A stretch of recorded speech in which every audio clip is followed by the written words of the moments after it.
Back to knowledge से hunters. I hope आप सभी लोग बहुत अच्छे होंगे और पढ़ाई भी शानदार चल रही होगी। अच्छा, प्रीलिम्स कैसा हुआ? खैर, अच्छा हुआ तो बहुत अच्छी बात है, अच्छा नहीं भी हुआ तब भी अच्छी बात है। क्यों? क्योंकि अगर अच्छा नहीं हुआ है तो आगे हम सीख लेंगे।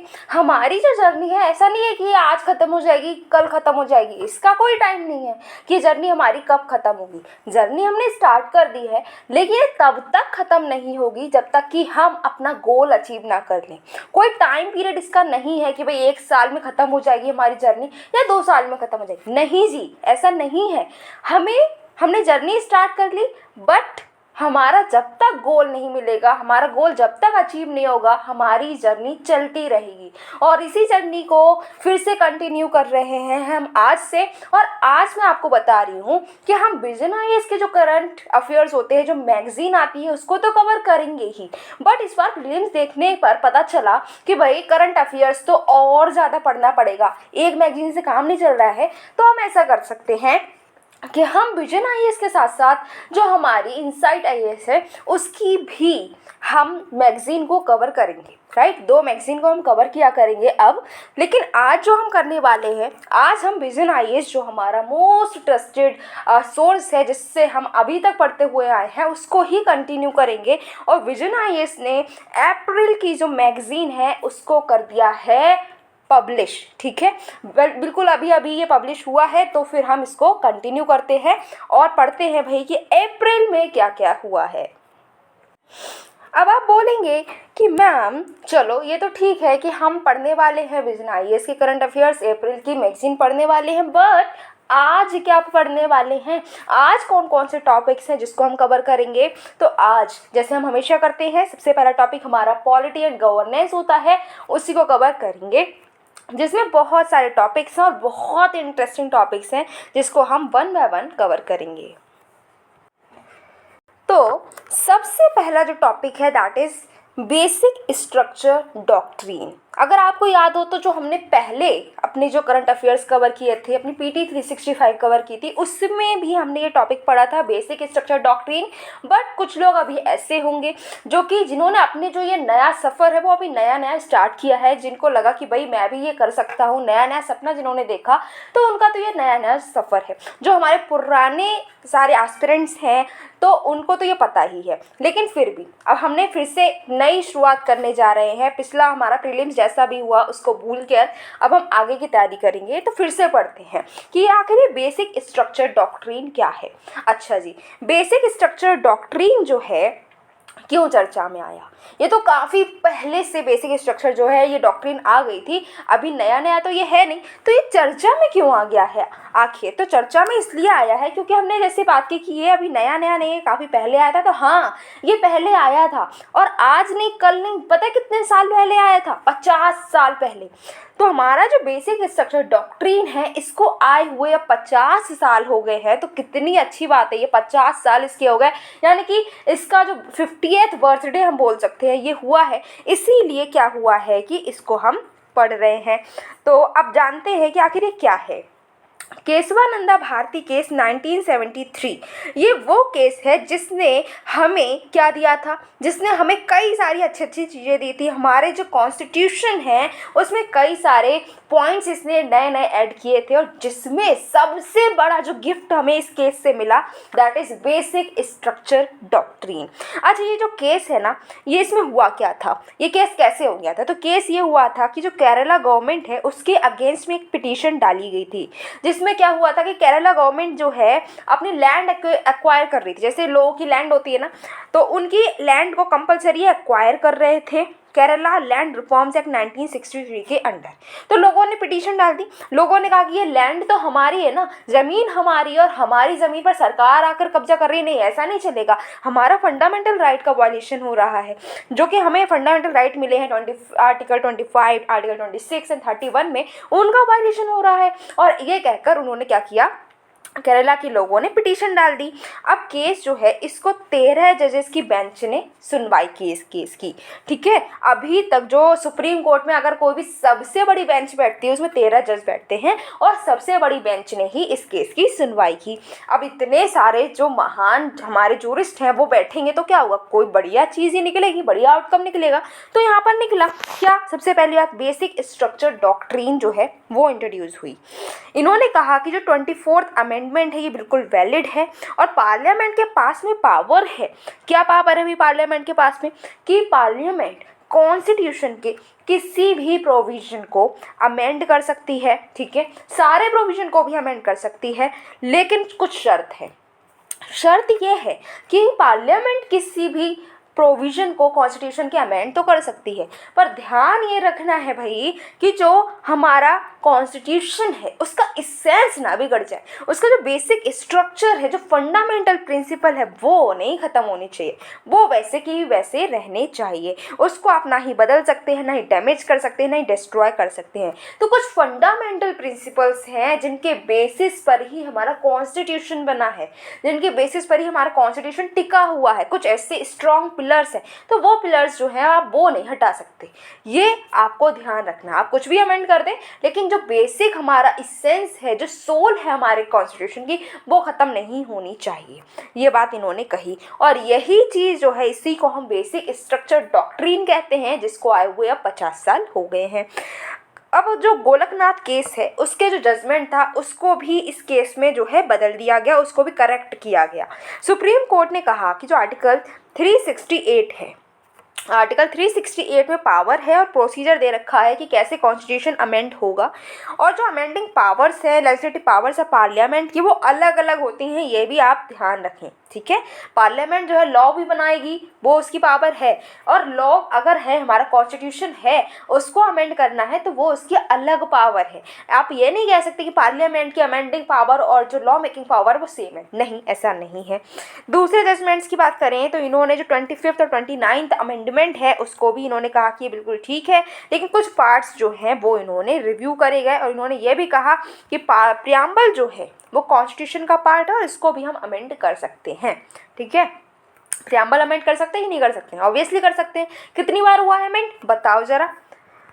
ओके, ये आपको बताना है कितनी बार हमारा प्रियम्बल अमेंड हुआ, और अमेंड हुआ तो उसमें क्या अमेंड हमने किया था।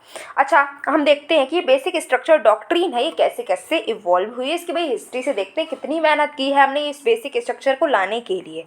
तो मेहनत बहुत लंबी है, पता कितनी लंबी, 1950 से ही ये मेहनत शुरू कर दी थी हमने करनी। 1950 में AK गोपालन केस हुआ, 1951 में शंकरी प्रसाद केस हुआ, और 1965 में सज्जन सिंह केस हुआ। इन तीनों केस में कहा गया कि पार्लियामेंट किसी भी पार्ट को अमेंड कर सकता है, फंडामेंटल राइट को भी अमेंड कर सकता है, सुप्रीम कोर्ट ने कह दिया। फिर 1965 में ही गोलकनाथ केस हुआ, इसमें कहा गया कि जो 368 आर्टिकल है उसमें अमेंडिंग पावर जो है वो दी गई है पार्लियामेंट के लिए, और फंडामेंटल राइट्स को आप अमेंड नहीं कर सकते। ये गोलकनाथ केस में कहा गया कि फंडामेंटल राइट्स अमेंड नहीं कर सकते हैं, बाकी आप अमेंडमेंट कर सकते हैं, ये पावर जो है पार्लियामेंट को दे दी गई है। फिर 1971 की बात करें अगर हम, तो 1967 की अगर हम बात करें, 1967 to 71 क्या हुआ है, 24th हमारा जो कॉन्स्टिट्यूशन अमेंडमेंट आया और 25th कॉन्स्टिट्यूशन अमेंडमेंट आया।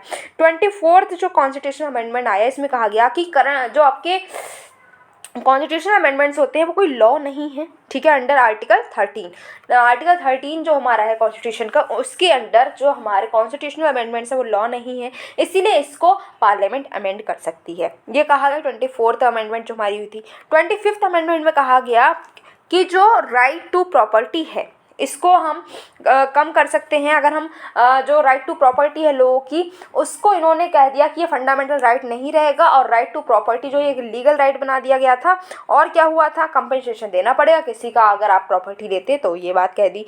फिर DPSP जो है वो प्रेफर दिया जाएगा फंडामेंटल राइट के ऊपर, ये कहा गया जो हमारा 25th अमेंडमेंट हुआ उसके बाद में, ठीक है।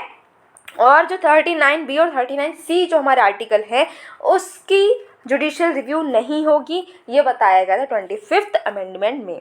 उसके बाद हमारा जो है 1972 में केशवानंदा भारती केस आया, और जो केशवानंदा भारती केस है इसी ने हमें इतनी सारी चीज़ें दी, बेसिक स्ट्रक्चर डॉक्ट्रिन भी दी थी।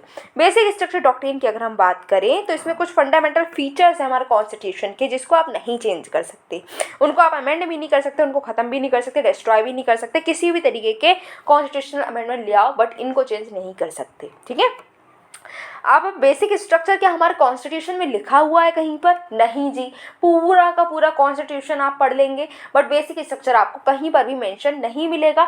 ये तो जो है ये इवॉल्व हुआ है केस की वजह से, ये निकल कर आएगी, बेसिक स्ट्रक्चर डॉक्ट्रिन भी होती है। अब आप बोलेंगे मैम हम तो लक्ष्मीकांत पढ़ रहे हैं और उसमें basic structure of the constitution एक चैप्टर भी है, मतलब हमारे लक्ष्मीकांत में तो बेसिक स्ट्रक्चर लिखा है, तो भाई बेसिक स्ट्रक्चर ऑफ कॉन्स्टिट्यूशन जो है ये हमारा चैप्टर तो है लक्ष्मीकांत में, बट लक्ष्मीकांत क्या कॉन्स्टिट्यूशन है हमारा? नहीं, कॉन्स्टिट्यूशन जो वेयर एक्ट है वो अलग है, कॉन्स्टिट्यूशन को समझाया गया है, हमारी पूरी पॉलिटी को समझाया गया था लक्ष्मीकांत में, तो लक्ष्मीकांत में मेंशन है, इसका मतलब ये नहीं है कि ये कॉन्स्टिट्यूशन में मेंशन है, तो इस भूल में मत रहो। ठीक है, हमारे कॉन्स्टिट्यूशन को समझाया गया है उस बुक से, इवन कॉन्स्टिट्यूशन के बाहर की चीज़ें भी हैं जो कि हमारे लक्ष्मीकांत में समझाई गई हैं, क्योंकि लक्ष्मीकांत में कॉन्स्टिट्यूशन नहीं बल्कि पूरी पॉलिटी को समझाया गया है।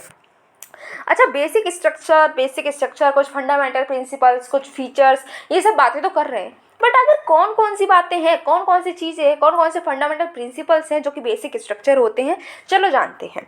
सबसे पहले सॉवरेनिटी ऑफ इंडिया। भाई सॉवरेनिटी ऑफ इंडिया जो है ये तो बहुत ही बड़ा स्ट्रॉन्ग पिलर है जिस पर हमारी इंडिया टिकी हुई है। सॉवरेनिटी ही नहीं रहेगी तो इंडिया कैसे सॉवरेन रहेगी, इंडिया कंट्री कैसी रहेगी, पूरी पॉलिटी ही हिल जाएगी, है ना, तो इसको हम चेंज नहीं कर सकते। इंडिविजुअल फ्रीडम्स जो हैं वो हम नहीं हटा सकते हैं। ठीक है, जो एसेंशियल फीचर्स हैं इंडिविजुअल फ्रीडम्स के। फिर वेलफेयर स्टेट जो है ये नहीं हटा सकते हैं। सुप्रीमेसी ऑफ कॉन्स्टिट्यूशन, ये बेसिक स्ट्रक्चर है। Republican and democratic form of government, ये हमारा बेसिक स्ट्रक्चर है। सपोज करो कोई कहे डेमोक्रेटिक गवर्नमेंट जो है इसको ही हम चेंज कर देते हैं, तो फिर इसको चेंज कर दिया तो क्या रहेगा, डेमोक्रेसी गायब हो जाएगी इंडिया से, तो इंडिया जैसी आज है वैसी नहीं रहेगी ना। डेमोक्रेसी के लिए तो इतनी लड़ाई करी, डेमोक्रेसी गायब हो जाए तो क्या फ़ायदा, तो मतलब इसको आप छेड़छाड़ नहीं कर सकते हैं। Secular and federal character of constitution, separation of powers between the legislature, executive and judiciary, unity and integrity of the nation, power of judicial review and harmony and balance between fundamental rights and DPSP, ये कुछ अभी क्या है हमारे principles हैं जिसको हम basic structure मानते हैं, जिसमें हम कोई भी चेंज नहीं कर सकते हैं। अच्छा, अभी डॉक्ट्रिन आई जिसके 50 साल हो गए, हम काफ़ी खुशी मना रहे हैं और उस खुशी में हम ये पूरा करंट अफेयर पढ़ने बैठ गए कि भैया ये डॉक्ट्रिन जो आई थी इसके 50 साल पूरे हो गए, तो कुछ इंपॉर्टेंस भी होगी ना, ऐसी थोड़ा ना खुशी मनाई जा रहा है, कुछ इंपॉर्टेंस इसकी होगी। हाँ, सिग्निफिकेंस है। सबसे पहली बात कि पार्लियामेंट जो है उसका जो मना है वो वैसा कर दे ऐसा नहीं है, उसकी पावर पर एक चेक जो है ये रखती है। ठीक है, नेक्स्ट है कॉन्स्टिट्यूशन एक लिविंग डॉक्यूमेंट रहे। कॉन्स्टिट्यूशन आज जो बदलता ज़माना है उसके साथ में कॉन्स्टिट्यूशन भी बदले, ये जो है इंश्योर करती है। कुछ प्रिंसिपल्स है जो हमारे कॉन्स्टिट्यूशन लॉ के बेडरॉक बनकर रहेंगे, उनको ये प्रोवाइड करती है। फेडरल स्ट्रक्चर जो है वो अंडरमाइन ना हो जाए, फेडरलिज्म ना ख़त्म हो जाए इंडिया से, ये भी ध्यान रखती है। और इंडिया की जुडिशरी अप्रोच है कॉन्स्टिट्यूशन इंटरप्रिटेशन के लिए, उसको लिए भी एक इंस्ट्रूमेंटल है। ठीक है, कुछ चैलेंजेस भी आते हैं। अभी बेसिक स्ट्रक्चर है, इसके रिगार्डिंग कुछ चैलेंजेस भी आते हैं, जैसे कि बेसिक स्ट्रक्चर का स्कोप क्या है, क्या चीज़ बेसिक स्ट्रक्चर में आएगी, क्या चीज़ नहीं आएगी, इस पर जो है काफ़ी ज़्यादा चर्चा रहती है। अब कोई जो लॉयर है वो कह रहा है कि नहीं ये चीज़ जो है ये बेसिक स्ट्रक्चर है और ये जो है इसको आप चेंज नहीं कर सकते, दूसरा बोला नहीं ये बेसिक स्ट्रक्चर नहीं है इसको आप चेंज कर सकते हो। क्या चीज़ है बेसिक स्ट्रक्चर, क्या चीज़ आएगी क्या नहीं आएगी, ये बहुत कन्फ्यूजिंग रहता है, क्योंकि कहीं पर भी साफ साफ नहीं लिखा कि ये सारी चीज़ें ही बेसिक स्ट्रक्चर में आएंगी, इसके अलावा कोई चीज़ और नहीं आएगी, ऐसी कोई लिस्ट है नहीं। Judicial activism, basic structure doctrine है वो कहती है कि कोर्ट्स जो हैं वो कॉन्स्टिट्यूशनल अमेंडमेंट को इनवैलिड कर सकते हैं अगर उनको इलेक्टेड रिप्रेजेंटेटिव्स ऑफ पीपल जो हैं उन्होंने पास कर दिया है कोई भी अमेंडमेंट, लेकिन वो कॉन्स्टिट्यूशन के विरुद्ध जा रहा है, तो उसको ये जो है हमारे कोर्ट्स वो उसको क्या कर देंगे, इनवैलिडेट कर देंगे। ठीक है, फिर एक कन्फ्लिक्ट रहता है पार्लियामेंट्री सॉवरेनिटी से। पार्लियामेंट कह रहा है कि मैं अपने कोई अमेंडमेंट करना चाहता हूँ, कुछ लॉ बनाना चाहता हूँ, लेकिन उसमें आप कह देते हो ये बेसिक स्ट्रक्चर का पार्ट है, इसमें आप चेंज नहीं कर सकते, तो आप उसमें दखलंदाजी कर रहे हैं, ऐसी बातें सामने आती हैं। फिर कॉन्स्टिट्यूशन को अमेंड कैसे करें, कई सारी चीज़ें हम अमेंड करना चाह रहे हैं लेकिन वो बेसिक स्ट्रक्चर के अंडर आ रही हैं तो उसको हम अमेंड नहीं कर पा रहे, इसी वजह से कई सारी प्रॉब्लम्स जो हैं वो सामने आती हैं। अच्छा जी, और बात कर लेते हैं कि बेसिक स्ट्रक्चर डॉक्ट्रिन जो है ये कहाँ कहाँ अप्लाई हुई है। तो आपको ये कहाँ कहाँ ये सारी चीज़ें याद नहीं करनी है, आपको याद इतना ज़रूर करना है कि कौन कौन से केसेस हैं जो इस चीज़ से रिलेटेड हैं। जैसे कि इंदिरा गांधी वर्सेस राज नारायण जो केस हुआ था, उसमें पहली बार बेसिक स्ट्रक्चर डॉक्ट्रिन को अप्लाई किया गया। ठीक है, तो ये चीज़ आपको बहुत इंपॉर्टेंट हो जाती है, कौन से केस में अप्लाई किया गया है, इंदिरा गांधी वाला केस जो हुआ था। फिर मिनर्वा मिल्स केस जो है, इसमें क्या किया गया था कि हम कह सकते हैं कि इसमें बात आई सामने कि हाँ जी, आप जो है बेसिक स्ट्रक्चर के अलावा हर चीज़ को अमेंड कर पाएंगे। वामन राव केस हुआ था, यहाँ पर जो है ये बताया गया कि जो बेसिक स्ट्रक्चर है उसको आप रेट्रोस्पेक्टिवली अप्लाई नहीं कर सकते। अब इसका मतलब क्या होता, मतलब ये है कि पहले जो भी आपके केसेस हुए हैं, ठीक है, और जब तक ये आपकी डॉक्ट्रिन नहीं थी, उससे पहले जो केसेस हुए हैं तो उसमें आप ये अप्लाई नहीं कर पाएंगे। जो इस डॉक्ट्रिन के आने के बाद जो केसेस होंगे बस उन्हीं में ये डॉक्ट्रिन अप्लाई होगी। ठीक है, कि हो तो होलोहन जो केस हुआ था, इसमें बताया गया कि फ्री एंड फेयर इलेक्शन भी हमारा बेसिक स्ट्रक्चर है, इसको भी आप चेंज नहीं कर सकते। Indira Sahni versus union of India का केस हुआ था, इसमें कहा था कि रूल ऑफ लॉ जो है वो भी बेसिक फीचर है हमारे कॉन्स्टिट्यूशन का।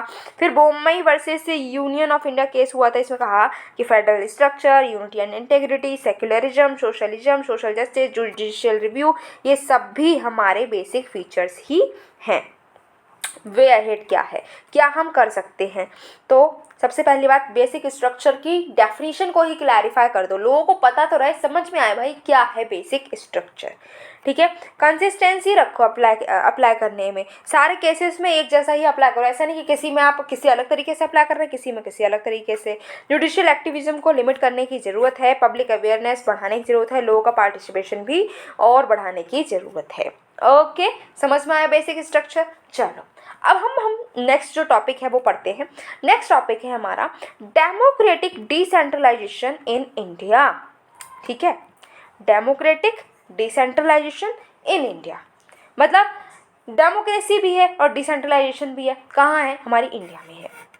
क्यों है चर्चा में, तो चर्चा में इसलिए है कि जो 2023 है, हमारी जो साल चल रही है, इसमें 30th एनिवर्सरी है किस चीज़ की, पूरी हमारी अगर लक्ष्मीकांत, सबसे इम्पोर्टेंट जो हमें चैप्टर देखने को मिलता है वो कौन सा है, लोकल गवर्नमेंट, राइट, पंचायती राज। बहुत ज़्यादा क्वेश्चन इससे आते हैं।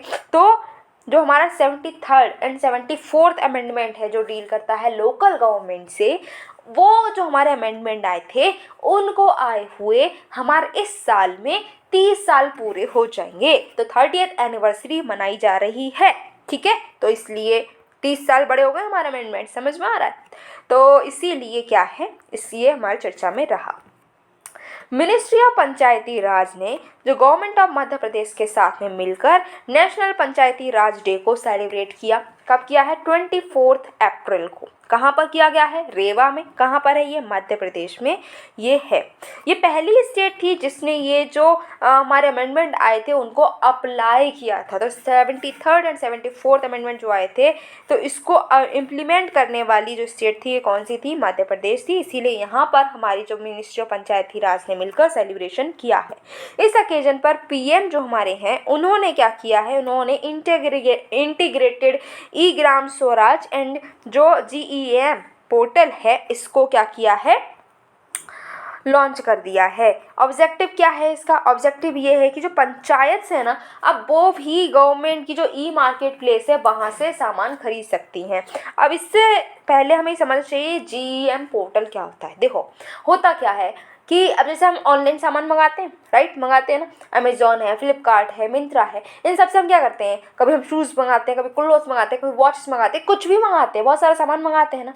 ऐसे ही अब सपोज करो कोई सरकारी हमारे जो ऑफिसेस होते हैं, जैसे कोई बैंक है, सरकारी बैंक है, जैसे SBI है सपोज करो, ठीक है, या फिर कोई जैसे पोस्ट ऑफिस है, कोई सरकारी ऑफिस है, कोई रेलवे है हमारे जैसे रेलवे कोई स्टेशन है, तो उनको क्या चाहिए, उनको भी सामान चाहिए, किसी को पेन चाहिए, किसी को बेंच चाहिए, किसी को कंप्यूटर चाहिए, किसी को लैपटॉप चाहिए, राइट, तो उनको भी कहीं ना कहीं सामान चाहिए होता है। वो सामान किससे मंगाएंगे, तो उनको सामान जो चाहिए ना, जो सरकारी हमारे ऑफिसेस हैं, उनको अगर कोई सामान चाहिए तो इस पोर्टल से खरीदते हैं। उनका समझ लो, ये समझ लो उनका एक ऑनलाइन पोर्टल होता है, वो यहाँ से सामान खरीदते हैं। और ये चीज़ याद रखनी है, यहाँ पर सामान है वो खरीदेंगे तो सिर्फ गवर्नमेंट के जो ऑफिसर्स हैं वो, ठीक है, गवर्नमेंट के पर्पज़ के लिए।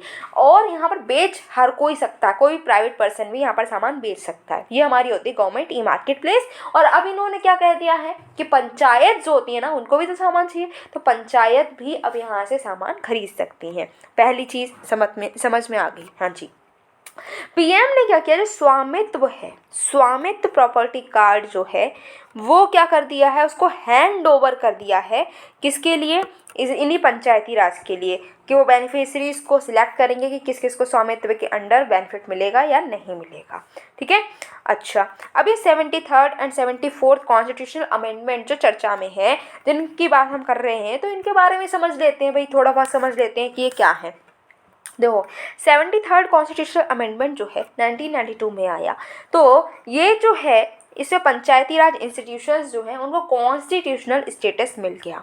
नया पार्ट 9 जो है वो कॉन्स्टिट्यूशन में ऐड हुआ, जिसमें आर्टिकल्स 243 से 243O तक कवर्ड है, और एक नया 11th शेड्यूल भी ऐड हुआ जिसमें 29 फंक्शनल आइटम्स हैं कि कौन कौन से फंक्शंस पंचायत को करने हैं। ठीक है।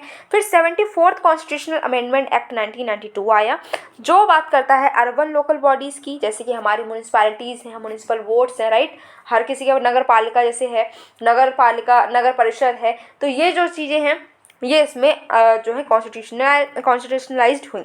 पार्ट 9A इसमें ऐड किया गया, और जिसमें आर्टिकल 243P to 243ZG तक कवर है। 12th शेड्यूल भी ऐड हुआ है, जिसमें 18 फंक्शंस जो म्यूनिसपैलिटीज़ को करने चाहिए वो इसमें मेंशन्ड है। अब बात करते हैं डेमोक्रेटिक डिसेंट्रलाइजेशन की। तो भाई इसका मतलब क्या होता है, इसका मतलब है कि पावर, रिसोर्सेज और डिसीजन मेकिंग जो अथॉरिटी है वो हमारे सेंट्रल गवर्नमेंट क्या कर दे, लोकल गवर्नमेंट्स को दे दे। जैसे पंचायत है, म्यूनिसपैलिटीज है, उनको ये पावर दे दी जाए, उनको रिसोर्सेज दिए जाए, उनको ये पावर दी जाए कि वो डिसीजन ले सकते हैं। ठीक है। तो इसी को हम डेमोक्रेटिक डिसेंट्रलाइजेशन बोलते हैं। सपोज करो, अब जैसे डिसेंट्रलाइजेशन को समझो, जैसे कि हमें जाना है, हमारी फैमिली है, ठीक है भाई, समर वैकेशन चल रहा है, ऐसा करते हैं कि घूमने जा रहे हैं, ठीक है, घूमने जा रहे हैं। अब हम जाना चाहते हैं, तो अब दो फैमिलीज हैं, एक हमारी फैमिली समझ लो, एक फैमिली ए है, एक फैमिली बी है। ए फैमिली में क्या है कि कहीं घूमने का प्लान है, तो सारे जो बच्चे हैं वो कह रहे हैं कि हमें घूमने जाना है। फिर जो बच्चे हैं, जो जितने फैमिली मेम्बर्स हैं, पेरेंट्स हैं, ग्रैंड पेरेंट्स हैं, सब बैठे, उन्होंने बात करी कि भाई कहाँ कहाँ घूमने जाना है। हर किसी ने अपना अपना मन बताया कि ऐसा है, मुझे शिमला जाना है, कोई कह रहा है मसूरी जाना है, कोई कह रहा है नहीं नहीं इतना नहीं, चलो गोवा चलते हैं, कोई कह रहा है नहीं नहीं ऐसा करते हैं, चलो आंध्रा चलते हैं, आंध्र प्रदेश घूम कर आते, थोड़ा साउथ में चलते हैं, वो यानी केरला चलते हैं, जो साउथ में जाना बिल्कुल नीचे चलो। ठीक है, इस तरीके से बातें चल रही हैं। आप सब अपने अपने डेस्टिनेशंस बता रहे हैं, और उसके बाद में क्या हुआ कि सारे लोग मिल बांट के डिसीजन ले लें कि भैया अब 7-8 लोग हैं, 7-8 जगह तो जा नहीं पाएंगे, टाइम कम है, तो ऐसा करते हैं कि एक जगह चूज कर लेते हैं, सारे लोग वहाँ चलेंगे। ये हो गया हमारा क्या, डिसेंट्रलाइजेशन। क्यों? क्योंकि यहाँ पर सारे लोग पास में पावर थी, सबसे बातचीत की गई और फिर एक डिसीजन लिया गया। बी में क्या है, बी में होता है ये कि जो फैमिली है उन्होंने कहा कि घूमने चलना है, ठीक है घूमने चलना है। जो हेड ऑफ द फैमिली थे उन्होंने कहा ठीक है पैकिंग वैकिंग कर लो, कल हम जा रहे हैं। कहाँ जा रहे हैं? ऐसे कर हरिद्वार जा रहे हैं, थोड़ी पूजा पाठ कर लो, पूरी साल तो पूजा पाठ करी नहीं। ठीक है, मतलब किसी से पूछा नहीं कि आपको कहाँ जाना है, कहाँ जाना चाहिए, कहाँ नहीं, सीधे जाना है, हरिद्वार जाना है, या फिर कोई भी उन्होंने कोई भी डेस्टिनेशन दे दी वहाँ जाना है। किसी का कोई भी जो भी मन था वो अपने व्यूज़ एक्सप्रेस ही नहीं कर पाए। ये होता है सेंट्रलाइजेशन। ठीक है, समझ में आए? तो अब क्या बात की जा रही है कि हमारे यहाँ पर बात की जा रही है डिसेंट्रलाइजेशन की, मतलब कि हर किसी से बातचीत की जाए, उनको थोड़ी पावर दी जाए, राइट। जैसे कि डिसेंट्रलाइजेशन हमने देखा था, सारे लोगों की बात सुनी गई थी, फिर कोई डिसीजन लिया गया था। ऐसा ही हम अपने इंडिया में करने की कोशिश कर रहे हैं और कर चुके हैं, 73rd एंड 74th से कर चुके हैं। तो सेंट्रल गवर्नमेंट जो है उसने अपनी पावर, अपनी अथॉरिटी थोड़ी थोड़ी किसको दे दी है, लोकल गवर्नमेंट को दे दी है। इसी को हमने कहा डेमोक्रेटिक डिसेंट्रलाइजेशन। जो हमारे 73rd and 74th constitutional amendment act है 1992 के, 1993 में ये फोर्स में आए, और ये बहुत ही लैंडमार्क पीसीस हैं किस चीज़ के, लॉज के, क्योंकि इन्होंने इंडिया में डेमोक्रेटिक डिसेंट्रलाइजेशन को इंट्रोड्यूस किया था। अच्छा, अब ये भाई आ गए तो कुछ काम वाम कर रहे हैं कि बस आकर बैठ गए, हमारे कॉन्स्टिट्यूशन में एक चैप्टर ऐड होगा और बस हम रटे जा रहे हैं? नहीं नहीं, ऐसा नहीं है। इन्होंने बहुत सारे काम किए हैं। क्या क्या काम किए हैं, अचीवमेंट्स इनके देखें तो वीमेन जो है उसको एम्पावर कर दिया है। मार्जिनलाइज्ड कम्युनिटीज़ जो हैं, जो अभी तक कमज़ोर समझती थी खुद को, वो एम्पावर हो गई हैं, क्योंकि इलेक्टेड वीमेन रिप्रेजेंटेटिव्स जो हैं वो अभी तक बढ़ते जा रहे हैं। इन जो लोकल कम्युनिटीज़, लोकल जो हमारे गवर्नमेंट है, इसमें जो हमारे वीमेन है उसकी रिप्रेजेंटेशन बढ़ती हुई जा रही है। इसका मतलब वीमेन एम्पावरमेंट हो रहा है। ठीक है, पॉजिटिव इम्पैक्ट पड़ रहा है, क्योंकि जो वीमेन है उनका रिप्रेजेंटेशन बढ़ रहा है, SC ST का रिप्रेजेंटेशन बढ़ रहा है। ठीक है, हेल्दी कंपटीशन हो रहा है स्टेट्स के बीच में। तो ये कुछ अचीवमेंट्स भी हमें देखने को मिल रही हैं। लेकिन हर चीज़ में कुछ ना कुछ चैलेंजेस होते हैं। अरे हम तैयारी करें तो हमारी तैयारी में भी तो चैलेंजेस आते हैं, हर दिन कोई ना कोई चैलेंज आ जाता है, राइट। तो ऐसे ही जब हम अपनी छोटी सी तैयारी कर रहे हैं, मतलब छोटी नहीं है, बहुत बड़ी तैयारी है, बट हम अगर हम कर रहे हैं ना, उसमें भी चैलेंजेस हैं। अपने डे टू डे लाइफ में कोई भी एरिया में जाकर देख लो, हर जगह कोई ना कोई चैलेंज मिल ही जाता है। तो फिर यहाँ क्यों नहीं होगा? हर जगह चैलेंज है तो यहाँ भी चैलेंज है। क्या चैलेंज है? पावर और रिसोर्सेज लिमिटेड है, उसको भी बांटने की बात कर दी गई है। इकोनॉमिक इनइक्वालिटीज़ है, कोई स्टेट तो बहुत अमीर है, कोई स्टेट जो है जहाँ पर बहुत सारे गरीब लोग रह रहे हैं, स्टेट्स के पास में खुद भी पैसा नहीं है, टैक्स भी नहीं आ रहा है, तो वो कैसे करें काम, ठीक है। ब्यूरोक्रेटिक हर्डल्स भी आते हैं, ठीक है। पॉलिटिकल विल नहीं है। अपनी पावर, सपोज करो आपके पास है बहुत सारी पावर, तो आप अपनी पावर किसी और को क्यों देना चाहेंगे, राइट? नहीं देना चाहेंगे। तो ये भी जो है विलिंगनेस कम देखने को मिलती है। पैरेलल बॉडीज़ क्रिएट हो रही हैं, बहुत सारी स्टेट्स ऐसी हैं जिनके पास में जो है पंचायत के फंक्शन जो होते हैं वो दूसरी बॉडीज़ निभा रही हैं, तो ये भी एक हर्डल देखने को मिलता है। सोशल इनइक्वालिटीज़ बढ़ती हुई नज़र आ रही है, डिस्क्रिमिनेशन अभी भी हो रहा है, अकाउंटेबिलिटी है नहीं, करप्शन बहुत सारा हो रहा है। भाई सेंट्रल गवर्नमेंट जो है वो पैसा तो दे रही है लोकल गवर्नमेंट को कि आप काम करो, लेकिन लोकल गवर्नमेंट में भी करप्शन हो गया है और इस वजह से काम होता हुआ दिख नहीं रहा, ठीक है। रिसोर्सेज का मिसयूज़ भी हो रहा है, कैपेसिटी बिल्डिंग भी अभी वीक है। लेकिन ये जो हमारा डेमोक्रेटिक डिसेंट्रलाइजेशन है ये काफ़ी हमारे लिए सिग्निफिकेंस है, क्योंकि इसमें मार्जिनलाइज कम्युनिटीज़ का रिप्रेजेंटेशन बढ़ रहा है, वीमेन का रिप्रेजेंटेशन बढ़ रहा है, लोकल कम्युनिटीज़ एम्पावर हो रही हैं, इंक्लूसिव डेवलपमेंट हो रहा है, डेमोक्रेसी जो है वो स्ट्रेंथन हो रही है, पब्लिक सर्विस जो डिलीवरी है वो भी काफ़ी ज़्यादा एफिशिएंट हो रही हैं। अब हमने देखा था कि कुछ चैलेंजेस भी हैं, चैलेंजेस हैं तो क्या हम चैलेंजेस से हार थोड़े जाएंगे, चैलेंजेस को तो हमें हराना है, ना कि वो हमें हरा दें, हम उनको हरा देंगे, राइट। तो उसके लिए हमें चाहिए कि हम कुछ स्टेप्स लें, ऑब्वियसली लेंगे। क्या क्या स्टेप्स लिए गए हैं? तो राष्ट्रीय ग्राम स्वराज अभियान, ठीक है, ये एक स्टेप लिया गया है जिसमें हम कैपेसिटी जो है हमारी जो पंचायती राज इंस्टीट्यूशंस की उनको हम और ज़्यादा स्ट्रॉन्ग कर रहे हैं। ई ग्राम स्वराज लेकर आए हैं, ये एक वेब पोर्टल है जहाँ पर जो भी ग्राम पंचायत हैं उनकी जो काम हो रहा है, उनकी प्लानिंग है, अकाउंटिंग है, वो सब की जाती है। पीपल्स प्लान कैंपेन, सबकी योजना सबका विकास लेकर आए गए हैं जिसमें पंचायत ग्राम डेवलपमेंट प्लान्स बनाए जाते हैं। बैकवर्ड रीजन ग्रांट फंड है जिसमें फंड्स दिए जाते हैं जो ऐसी हमारी पंचायत जो कि अभी गरीब है, भाई जिनके पास में पैसा नहीं है, डेवलपमेंट की कमी है, तो वहाँ पर डेवलपमेंट फंड्स भी प्रोवाइड किए जा रहे हैं।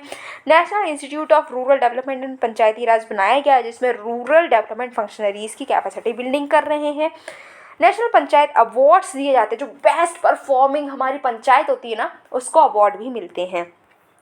स्वामित्व स्कीम लेकर आए हैं जिसमें जो हमारे राइट्स हैं, ठीक है, विलेज हाउस होल्ड ओनर्स के जो राइट्स हैं उनका रिकॉर्ड यहाँ पर मेंटेन किया जाएगा, लैंड ओनरशिप के जो राइट्स हैं वो रखे जाएंगे।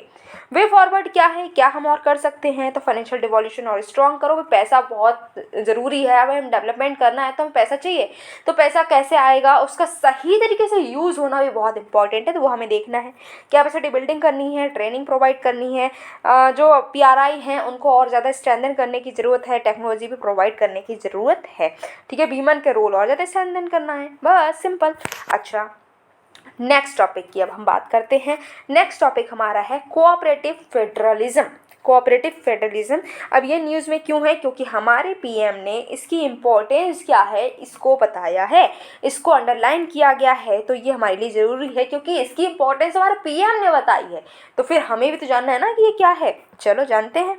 कोऑपरेटिव फेडरलिज्म का मतलब क्या है कि जो हॉरिजॉन्टल रिलेशनशिप है यूनियन और स्टेट्स के बीच में, वो कोऑपरेटिव फेडरलिज्म है, ठीक है। इसे बताया गया कोई एक दूसरे से ऊपर नहीं है, ठीक है।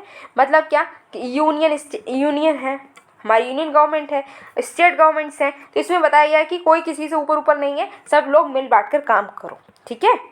मिल बांट कर काम करना चाहिए। में एक दूसरे से अलग थलग रहकर हम डेवलपमेंट नहीं कर पाएंगे, एक दूसरे के साथ मिलकर काम करेंगे, इसी को कोऑपरेटिव फेडरलिज्म कहा जा रहा है। इंडियन कॉन्स्टिट्यूशन ने इसको जो है इनकॉर्पोरेट किया था जिससे कि जो सेंटर और स्टेट के बीच में कोऑपरेशन बना रहे।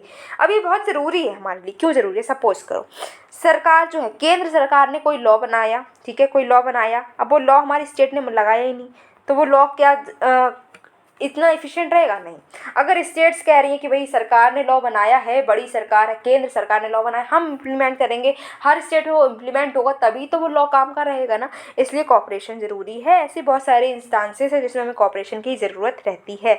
नीति आयोग एक प्लेटफॉर्म की तरह काम करती है जहाँ पर कोऑपरेटिव फेडरलिज्म प्रमोट होता है, सारी स्टेट्स मिलकर बातचीत करती हैं और मीटिंग होती है, यूनियन भी वहाँ पर बैठता है और इस तरीके से कोऑपरेटिव फेडरलिज्म हमारा चलता है। अच्छा जी, अब यहाँ पर हम बात करें कि कौन कौन से ऐसे कॉन्स्टिट्यूशनल प्रोविजंस हैं जिसकी वजह से कोऑपरेटिव फेडरलिज्म फैलता है, बढ़ता है, प्रमोट होता है। तो 7th शेड्यूल है जिसमें बताया गया है कि सेंटर की कौन सी पावर है, स्टेट की कौन सी पावर है, कंकरेंट लिस्ट भी दे रखी है जिसमें दोनों लोग काम कर सकते हैं। तो यहाँ पर कोऑपरेटिव फेडरलिज्म छलक रहा है। ऑल इंडिया सर्विसेज जिसमें होता क्या है कि वो स्टेट्स में लोग काम करते हैं, जो भी ऑफिसर्स होते हैं, बट जो है इसमें इलेक्ट इनको कौन करता है, इनमें हमारी कौन करता है, सेंट्रल गवर्नमेंट करती है आर्टिकल 312 के अंडर। इंटीग्रेटेड जुडिशियल सिस्टम है जो कि सेंट्रल लॉ और स्टेट लॉ दोनों को ही देखा जाता है, जिसमें इंटर स्टेट काउंसिल बनाई गई है आर्टिकल 263 के अंडर, जिसमें क्या होता है कि जो स्टेट्स हैं वो मिलकर कॉमन इंटरेस्ट के चीज़ों पर बात करते हैं। Full faith and credit clause है जिसमें बताया गया है कि कोई एक स्टेट में लॉ है तो उसमें क्या है कि वो लॉ जो है दूसरे स्टेट में उसको रिस्पेक्ट मिलेगी, उस लॉ की। सेंट्रल लॉ है उसको हर स्टेट में रिस्पेक्ट मिलेगी।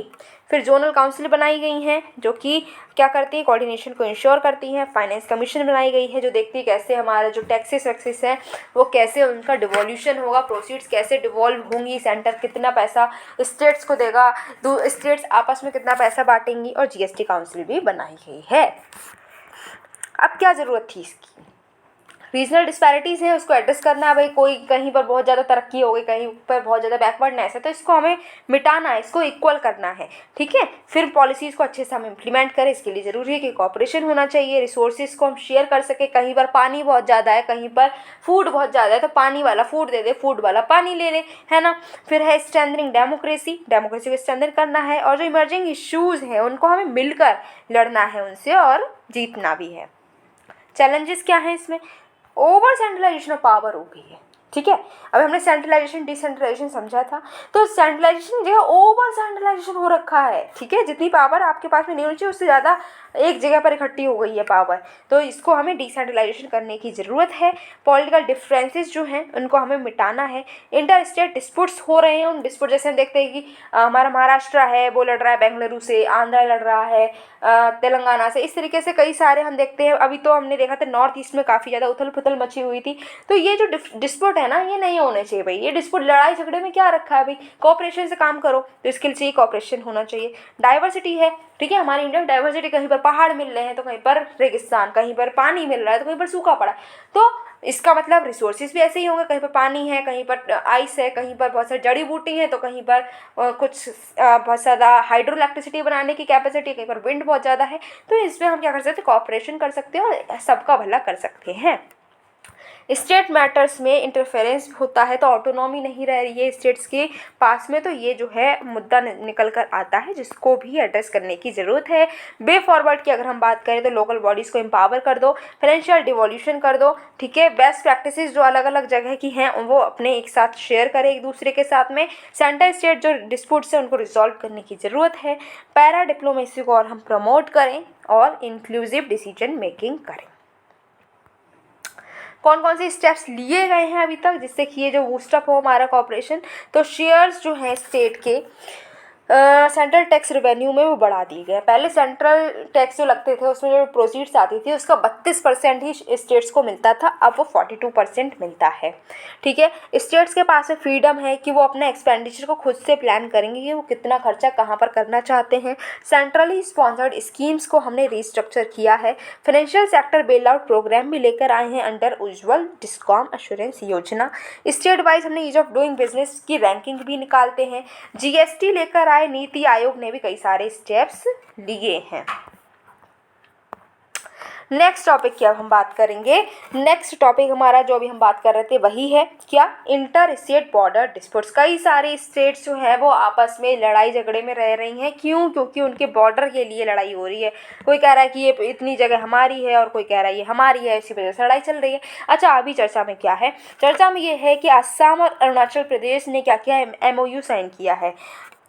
खुशी की बात है, खुशी की बात क्यों है? अब आप बोलेंगे मैम अरे क्या हो गया आपको, खुशी की बात क्यों है? यहाँ पर डिस्प्यूट चल रहा है, यहाँ पर बॉर्डर डिस्प्यूट की बात हो रही है और आप कह रहे हैं खुशी की बात है। हाँ, खुशी की बात इसलिए है क्योंकि डिस्प्यूट हो नहीं रहा है, डिस्प्यूट खत्म हो रहा है। भैया आसाम और अरुणाचल प्रदेश ने एक MOU साइन किया है। इन्होंने कहा भैया बहुत लड़ दिए, कई दशकों से हम लड़ते चले आ रहे हैं, अब लड़ाई ख़त्म करो यार। तो अब उन्होंने क्या किया, लड़ाई को ख़त्म करने के लिए एक MOU साइन किया है। जो उनका बॉर्डर डिस्प्यूट चल रहा था, अब उन्होंने कहा है कि हम लड़ाई नहीं करेंगे, हम अच्छे बच्चे बन गए हैं। अच्छा, डिस्प्यूट जो है इसमें 123 विलेजेस को लेकर डिस्प्यूट था। 12 डिस्ट्रिक्ट में है अरुणाचल प्रदेश और 12 डिस्ट्रिक्ट हैं अरुणाचल प्रदेश के और 8 हैं असम के। इनके टोटल 123 विलेजेस हैं, जिसके लिए लड़ाई चल रही थी कि नहीं नहीं ये विलेज हमारा है, नहीं नहीं ये एरिया हमारा है। इस वजह से लड़ाई हो रही थी। अब MOU में क्या है, इन्होंने कहा है कि जो स्टेट गवर्नमेंट्स हैं, इन्होंने कहा है कि अब नया क्लेम नहीं करेंगे, जो एरिया जिसके अंडर आ रहा है वो अपने एरिया में रखे उसको। ठीक है, जो डिस्प्यूट्स है 34 विलेजेस के वो अब रिजॉल्व हो गए हैं। 37 विलेजेस के जो डिस्प्यूट्स हैं वो पहले ही 2022 में जो नामसाई डिक्लेरेशन था उसके अंडर ये रिजॉल्व हो गए थे। 71 विलेजेस की बात करें तो अंडरस्टैंडिंग अभी ये हुई है कि अरुणाचल प्रदेश जो है वो एक गांव देगा आसाम को और 60 विलेजेस जो हैं वो आसाम से मिलेंगे अरुणाचल प्रदेश को। 10 विलेजेस जो हैं वो आसाम के पास रहेंगे। ठीक है, अब यहाँ पर क्या है, डिस्प्यूट को हमें रिजॉल्व करना है। ये 12 रीजनल कमिटीज़ बनी थी 2022 में और उसके बाद में ये अब जो है डिस्प्यूट ख़त्म हो पाया है। तो 2022 से कोशिश चल रही थी, 23 में आकर अब ये कोशिश हमारी सफल हुई और अब ये डिस्प्यूट ख़त्म हुआ है।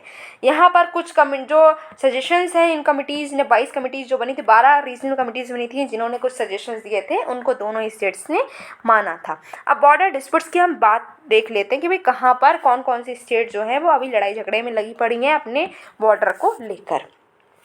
अच्छा, हिमाचल प्रदेश और लद्दाख जो है वो सारशू लाइन जो जगह है उसके लिए लड़ाई कर रहे हैं, उनकी डिस्प्यूट चल रहा है। हरियाणा हिमाचल प्रदेश में परवानो जो जगह है उसके लिए यहाँ पर डिस्प्यूट चलता है। गुजरात राजस्थान मानगढ़ हिल को लेकर डिस्प्यूट में रहते हैं।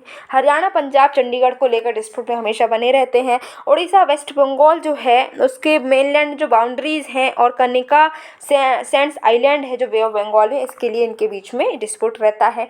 महाराष्ट्र और कर्नाटका बेलगाम डिस्ट्रिक्ट जो है उसको लेकर चर्चा में रहते हैं कि इनके बीच में डिस्प्यूट है। कर्नाटका और केरला जो है ये कासरगोड जो एक जगह है उसके लेकर डिस्प्यूट में बने रहते हैं। अब ये जो इंटर स्टेट बॉर्डर डिस्प्यूट्स होते हैं, हम देख रहे हैं कितने सारे डिस्प्यूट चल रहे हैं, राइट। मैप में अगर हम देखें तो ऑलमोस्ट 90% इंडिया में डिस्प्यूट ही देखने को मिल रहे हैं बॉर्डर को लेकर। तो यहाँ पर कॉजेज़ क्या रहती हैं, क्यों ये हो जाता है डिस्प्यूट? कॉलोनियल लीगेसी है। ब्रिटिशर्स जो है वो इजी गवर्नेंस करना चाहते थे, इसकी वजह से एडमिनिस्ट्रेटिव यूनिफिकेशन उन्होंने कर दिया। कोई भी कल्चर कोई भी लैंग्वेज के बेसिस पे उन्होंने यूनिफाई नहीं किया, उनको अपना फ़ायदा वो देख रहे थे किस तरीके से हम इजीली एडमिनिस्टर कर पाएंगे, इसलिए वो जोड़ते चले गए स्टेट्स को। इस वजह से क्या हुआ है कि लोग जो है अपनी लैंग्वेज के बेसिस पे, अपने कल्चर के बेसिस पे जुड़े हुए हैं ही नहीं, राइट। तो इस वजह से क्या होता है कि लड़ाई झगड़ा होता है। कोई मराठी स्पीकिंग पीपल है, ठीक है, अब वो कोई हिंदी स्पीकिंग पीपल के पास में रह रहा है तो उसको ये बनती नहीं है क्योंकि लैंग्वेज ही समझ नहीं आ रही। तो वो कह रहे कि मैं तो मराठी बोलता हूँ और मैं उन लोगों के साथ रहना चाहता हूँ जो मराठी बोल रहे हैं। अब हिंदी स्पीकिंग पीपल है, वो किसी आपके तेलुगु स्पीकिंग के पास रह रहे हैं तो उनको समझ ही नहीं आ रहा है, उनके कल्चर अलग है। वो कह रहे हैं कि अगर इससे अच्छा कोई हिंदी वाला हो तो मैं उसके साथ रह लेता, तो मेरे कल्चर अच्छे होते, मेरी फ्रेंडशिप अच्छी होती, क्योंकि वो हमारे कल्चर मैच करते हैं, हमारी लैंग्वेज मैच करती है, तो हमारी फ्रेंडशिप अच्छी हो, रिलेशन अच्छे होते। तो इस तरीके से लड़ाई चलती रहती है। जोग्राफिकल फीचर्स भी अलग हैं, कहीं पर जो है फॉरेस्ट है, कहीं पर हिल है, कहीं पर रिवर बहती जा रही है, तो इस वजह से लड़ाई झगड़ा होता है। अब मान लो कहीं पर रिवर जा रही है तो रिवर ने अपना, अब रिवर ये ऐसे जा रही थी लेकिन पानी फिक्स तो है नहीं, अब ये रिवर का मन हुआ थोड़ा ऐसे आ गई, ऐसे बहने लगी, तो अब ये एरिया, अब इतना एरिया जो है ये एरिया इस स्टेट के अंदर आ गया, वगैरह ये एरिया हमारा है, और ये वाली स्टेट कह रही है नहीं नहीं ये एरिया तो हमारा है, तो इस वजह से लड़ाई हो गई, तो ये भी होता है। अच्छा, फिर बॉर्डर अगर डिस्प्यूट हो भी जा रहा है तो इसको कैसे सॉल्व करें, इसका कोई ठोस तरीका हमारे पास में है नहीं, ठीक है। मीटिंग्स इंटर स्टेट काउंसिल की जो है वो कभी कभी हो जाती हैं, रेगुलरली होती नहीं है। पिछले 16 साल में अगर हम देखें तो सिर्फ 2 मीटिंग हुई हैं, तो समझ रहे हो, तो फिर कहाँ से कॉपरेशन आएगा भाई। बना दिए बॉडी, तो बॉडी बनाने से काम थोड़ा ना चलेगा, उससे मिलो तो जाकर, बातचीत करो तो जाकर, जिसके लिए बनाई थी वो काम करो भी तो, राइट। ये ज़रूरत है हमारे लिए। इफेक्ट्स क्या होते हैं अगर ये डिस्प्यूट होते हैं, चलो तो क्या इफेक्ट है? सबसे पहले बात, ग्रोथ नहीं होती, डेवलपमेंट नहीं नहीं होती है डिस्प्यूटेड रीजन में। अब लोग कह रहे हैं कि ये रीजन जो है अब ये वाली स्टेट कह रही है ये हमारा है, ये वाली स्टेट कह रही है हमारा है, तो यहाँ पर अभी इन लोगों को पता नहीं चल रहा है हम किसके अंडर आ रहे हैं। तो यहाँ पर ना ये स्टेट काम कर रही है ना ये स्टेट काम कर रही है, तो इस वजह से उनका डेवलपमेंट नहीं हो पाता। सोशल हार्मनी के लिए थ्रेट रहता है, ह्यूमन सफरिंग है, भाई वहाँ के लोग ही तो सफ़र कर रहे हैं, उनको फैसिलिटी नहीं मिल पाती हैं। फिर रिलेशनशिप जो है स्टेट्स के बीच में, अब दो लोगों के बीच लड़ाई होगी तो इनके बीच रिलेशनशिप अच्छे नहीं रहेंगे, ऑब्वियसली बात है। और फिर ये लोग एक दूसरे से अलग भी होना चाहते हैं। ये जो कमीशंस है वो नॉन बाइंडिंग नेचर की है, इसकी वजह से इनके जो भी सजेशंस होते हैं वो लोग मानते ही नहीं, स्टेट्स मानती ही नहीं, तो फिर ये कमीशन जो है ये इफेक्टिव नहीं रहती। पॉलिटिकल डिफरेंसेस बहुत ज़्यादा रहते हैं और पॉलिटिकल विल भी नहीं होती। कभी कभी जो है जो लोग हैं वो कोशिश ही नहीं करते कन्फ्लिक्ट सॉल्व हो जाए, इस वजह से भी कन्फ्लिक्ट चलते ही जाते हैं और चलते ही जाते हैं। फिर अब हमें करना क्या भाई, अब इतना सब कुछ देख लिया लेकिन करना तो हमें ही है ना, वक्त को तो हम ही बदलेंगे, तो कैसे बदलेंगे? तो हम गिव एंड टेक अप्रोच ले सकते हैं कि भाई जो चीज़ तुम्हारी हो तुम ले लो, हमारी चीज़ हमें दे दो, बात खत्म हो जानी है। नेक्स्ट है कोर इशूज़ क्या है तो समझो कि लड़ाई आखिर चल क्यों रही है, मुद्दा क्या है ये तो समझो। फिर अवेयरनेस जो है वो हमें फैलाने की ज़रूरत है, लोगों को अवेयर करने की ज़रूरत है। जितने भी स्टेक होल्डर्स हैं उन सबको इन्वॉल्व करो, जो लोग हैं जिनका डिसीजन लिया जा रहा है उनको भी इन्वॉल्व कर लो कि भाई आप क्या चाहते हैं, ठीक है। प्रॉपर रिहेबिलिटेशन पॉलिसी होनी चाहिए और जो लोगों का भला है, लोगों की भलाई, उस पर हमें सबसे ज़्यादा जोर देना चाहिए। कैसे कैसे हम रिजॉल्व कर सकते हैं, कुछ मेथड्स हैं। हाँ, जुडिशियल रिड्रेसल, भैया हम कोर्ट में जा सकते हैं, कोर्ट की हेल्प ले सकते हैं। इंटर स्टेट काउंसिल बनी हुई है, अगर कोई इफेक्टिवली काम करे तो बहुत कुछ हो सकता है, लेकिन वो मिलती ही नहीं है। 16 साल में 2 बार मिली है। जोनल काउंसिल बनाई तो है बट मीटिंग ज़्यादा अच्छे से हो नहीं रही है। तो ये हमारे पास में सारी मैकेनिज्म तो हैं, बस हम अच्छे से इम्प्लीमेंट नहीं कर रहे हैं। तो यहाँ पर मैकेनिज्म बनाने की जरूरत नहीं है, वो बने हुए हैं, बस उनको इम्प्लीमेंट कर दो, काम हो जाएगा, ठीक है। नेक्स्ट टॉपिक देखते हैं। नेक्स्ट टॉपिक है आधार। आधार सबके पास में है आधार, तो अच्छा आधार है तो बताओ ये चर्चा में क्यों है? चर्चा में इसलिए है क्योंकि मीति ने क्या किया है, कुछ रूल्स प्रपोज किए हैं जिससे कि आधार ऑथेंटिकेशन हो सकता है कुछ ऐसी एंटिटीज़ के द्वारा जो कि हमारी गवर्नमेंट मिनिस्ट्रीज नहीं है या फिर डिपार्टमेंट्स नहीं है। मतलब हमारे अभी तक हमें अगर अपने आधार को ऑथेंटिकेट कराना होता है तो हम सरकारी मिनिस्ट्रीज से ही करवा पाते हैं, लेकिन हम मीति ने कहा कि जो गवर्नमेंट डिपार्टमेंट और गवर्नमेंट मिनिस्ट्रीज नहीं है लेकिन कुछ और एजेंसीज भी ऐसी हैं जो अब क्या कर पाएंगी, आधार को ऑथेंटिकेट कर पाएंगी। 2019 में एक अमेंडमेंट किया गया था आधार एक्ट में, जिसमें कहा गया था कुछ एंटिटीज़ हैं जो कि आधार ऑथेंटिकेशन कर पाएंगी, ये जो कि हमारी यूआईडी है जो उसके अप्रूवल के साथ वो अगर UIDAI जो है हमारी बॉडी अगर ये कह देती है, कुछ एजेंसी को ये एलिजिबल बना देती है, तो वो एलिजिबल हो जाएंगे और आधार एक्ट के अंडर अब वो एलिजिबल होंगे कि वो जो आधार का ऑथेंटिकेशन है वो कर पाएंगे। अभी कौन करता है तो मिनिस्ट्री डिपार्टमेंट्स ही हैं जो कि आधार को ऑथेंटिकेट कर पाते हैं। इसमें जैसे इंटरेस्ट ऑफ गुड गवर्नेंस होना चाहिए, लीकेज ना हो पब्लिक फंड का, इनोवेशन और नॉलेज का स्प्रेड हो, इसको ध्यान में रखा जाता है।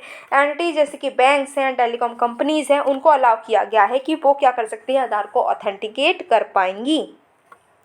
अब जो है ये कहा गया कोई भी जो एंटिटी है जो कि मिनिस्ट्री और डिपार्टमेंट नहीं है और वो चाहती है कि आधार को ऑथेंटिकेट करें तो वो अपना प्रपोजल दे सकती है मिनिस्ट्री को एट सेंट्रल और स्टेट लेवल। अगर वो अप्रूवल हो जाता है तो वो भी एलिजिबल हो जाएगी और आधार को ऑथेंटिकेट कर पाएगी। अब हम देखते हैं कि भाई जो आधार ऑथेंटिकेशन है ये हम करते ही क्यों हैं, क्यों ज़रूरत है इसकी। तो इसकी ज़रूरत इसलिए है क्योंकि ईज़ ऑफ लिविंग जो है रेजिडेंट्स की वो प्रमोट हो सके, गुड गवर्नेंस हो सके, डिजिटल प्लेटफॉर्म्स का यूज़ हम कर पाएँ, सोशल वेलफेयर बेनिफिट सबको मिल पाए और नॉलेज इनोवेशन वो और बढ़ पाए। आधार की बात करें तो 1.3 बिलियन आधार कार्ड्स अभी तक बन चुके हैं। हर महीने 200 करोड़ से ज़्यादा आधार बेस्ड ऑथेंटिकेशंस हो रहे हैं। 99% जो एडल्ट्स हैं उनके पास में आधार है।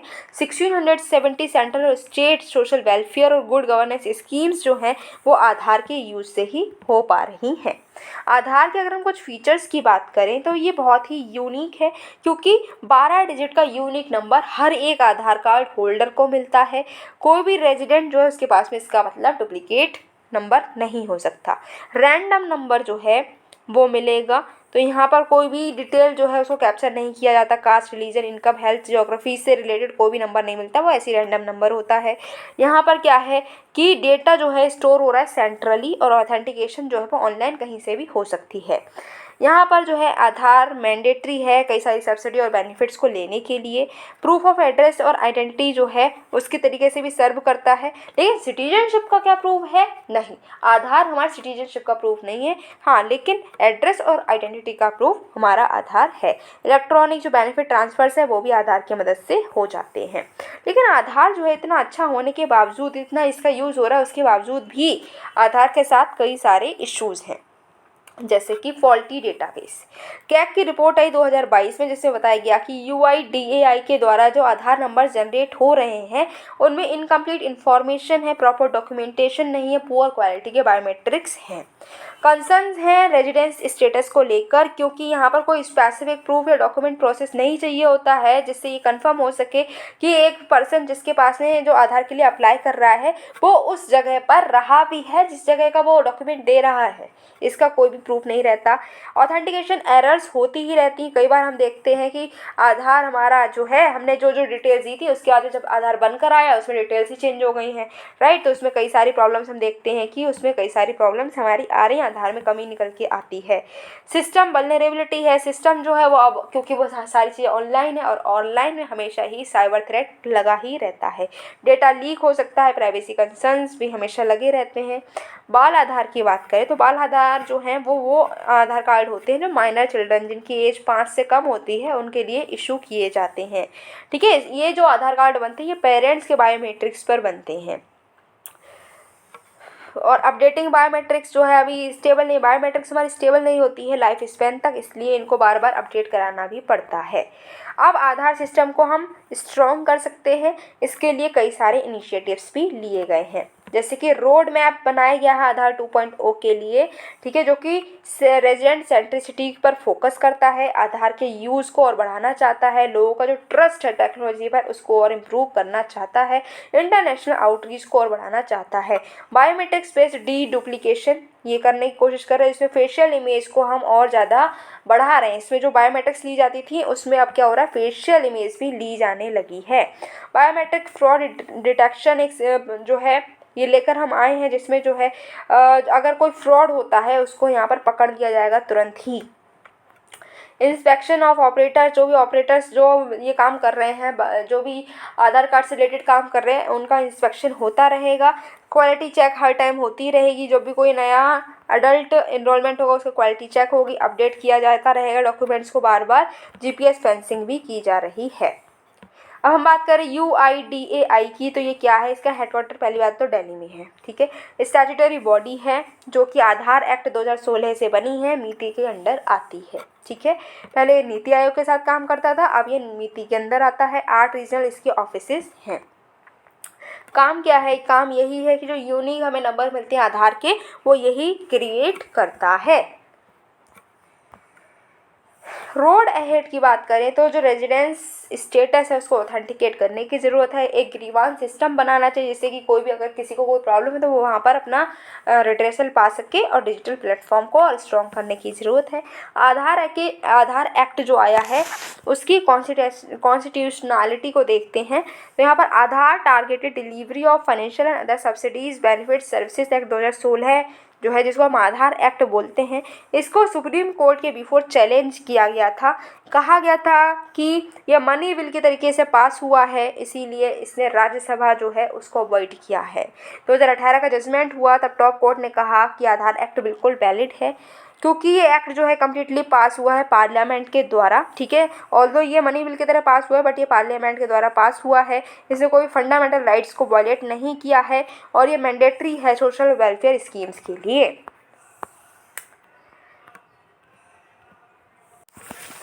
नेक्स्ट टॉपिक है land records modernisation in India.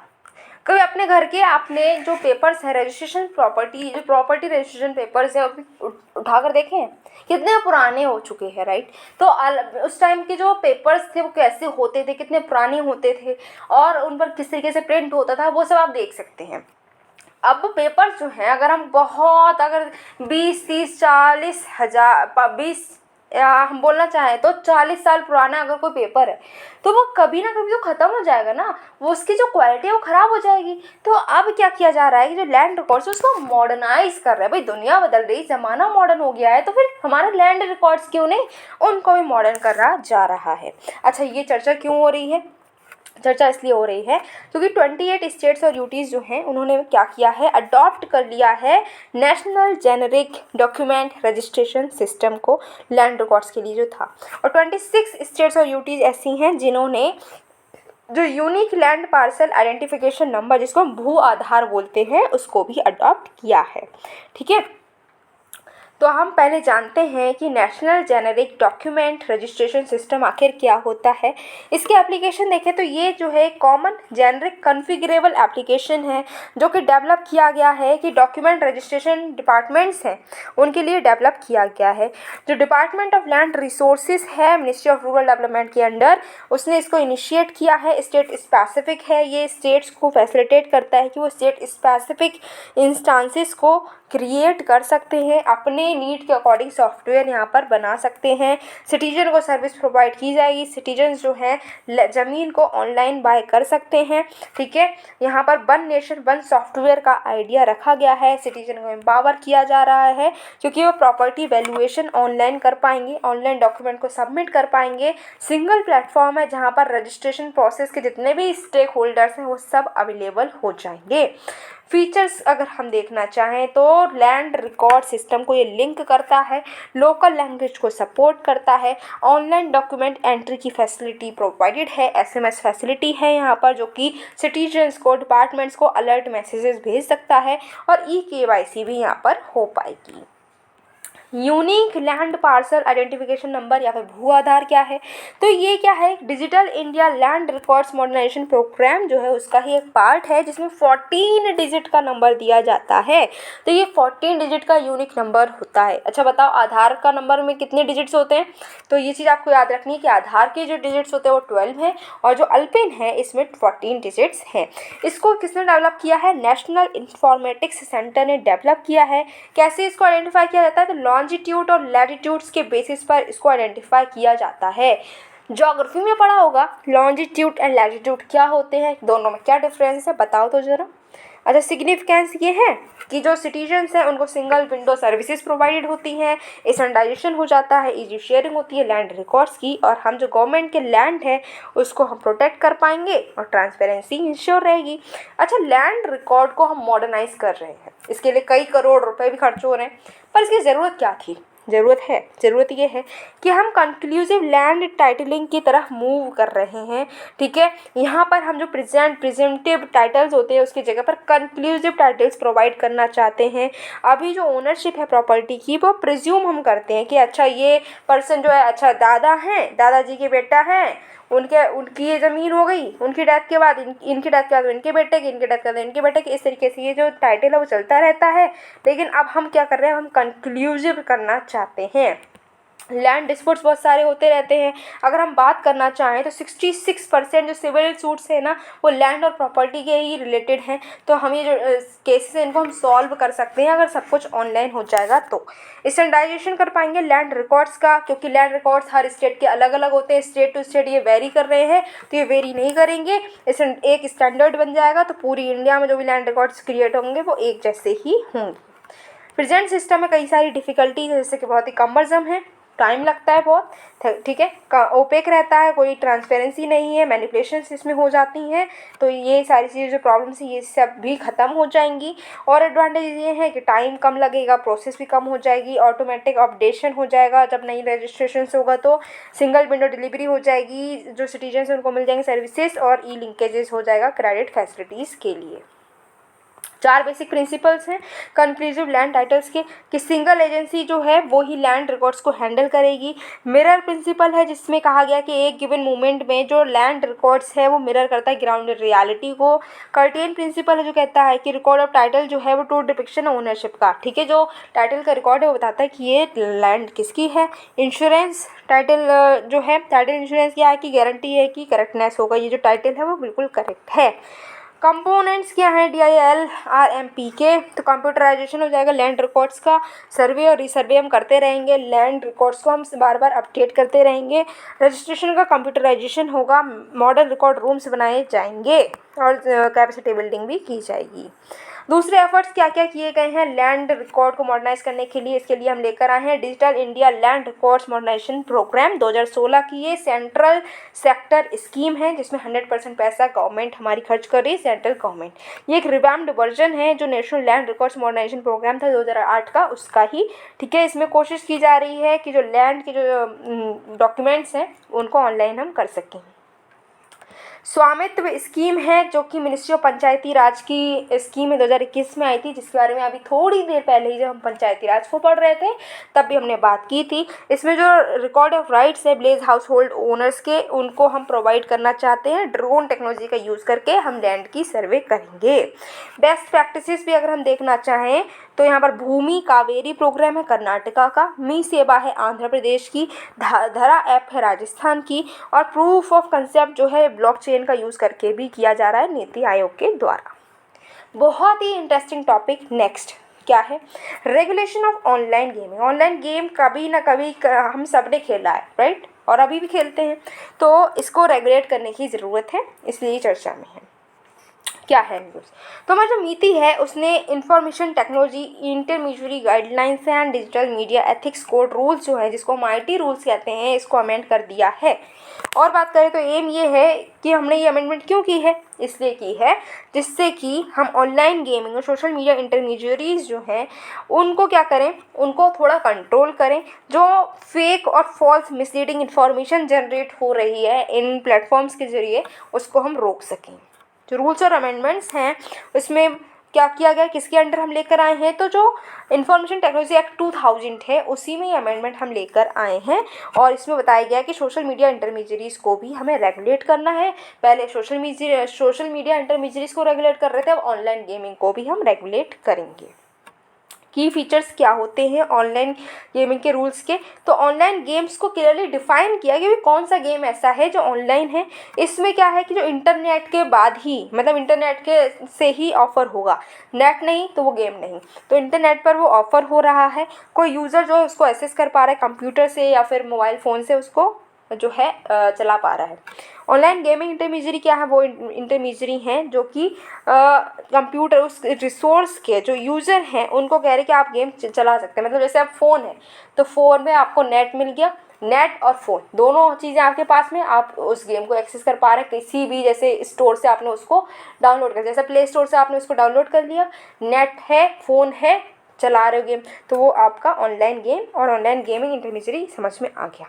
Intermediaries के रोल क्या है कि रीजनेबल एफर्ट हमें करना है कि वो होस्ट ना करे ऐसी कोई इन्फॉर्मेशन, कोई भी ऐसा ऑनलाइन गेम पब्लिश ना करे, शेयर ना करे जिसकी वजह से यूज़र को हार्म हो, उसको कोई नुकसान हो। ऐसा रोकने के लिए हम क्या कर रहे हैं, ये रूल्स लेकर आए हैं, और सिर्फ परमिसिबल ऑनलाइन गेम ही अवेलेबल करवाए जाएंगे, ठीक है।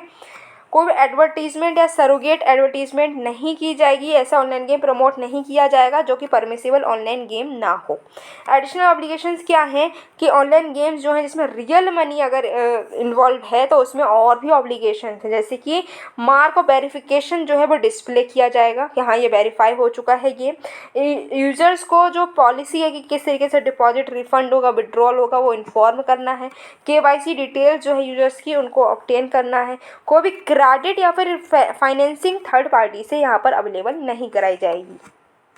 मल्टीपल SRVs, तो मीति जो है उसने कहा है कि जो वेरीफाई करना है ऑनलाइन गेम को, तो वो एक SRV जो है जो इसको वेरीफाई करेगी कि हाँ ये ऑनलाइन गेम जो परमिसिबल है या नहीं, उसके लिए कुछ क्राइटेरिया है। क्या कंपनी जो है रजिस्टर्ड होनी चाहिए under the section 8 of companies act, ठीक है। फिर रिप्रेजेंटेटिव होनी चाहिए ऑनलाइन गेमिंग इंडस्ट्री की जो कि प्रमोट करती हो ऑनलाइन गेम्स को रेस्पॉन्सिबल मैनर में, और ग्रीवांस रिड्रेसल से रिलेटेड प्रोविजंस भी इसमें होने चाहिए। अथॉरिटी क्या है, जो आपके SRV हैं, तो यहाँ पर कोई भी गेम को ये कैटेगराइज करे कि परमिसिबल गेम है अगर वो गेम जो है उसमें कोई वेजरिंग नहीं है, ठीक है। जो आपका गेम है वो सारे रूल्स और जो रिक्वायरमेंट हैं जो कि आपके बताए गए हैं, सरकार ने बताया कि ये रूल्स रेगुलेटरी रिक्वायरमेंट हैं वो फुलफिल होनी चाहिए, तो वो फुलफिल होने चाहिए उस गेम में, ये चीज़ वो इंश्योर करेंगे। और फ्रेमवर्क जो बनाया है एसआरबी के द्वारा वो ओजीआई को ऑनलाइन गेमिंग इंडस्ट्री को फॉलो करना होगा। प्रोहिबिशन, ऐसा ऑनलाइन गेम जिसमें कोई भी किसी तरीके की गैम्बलिंग हो रही है तो वो गेम जो है वो प्रोहिबिटेड है।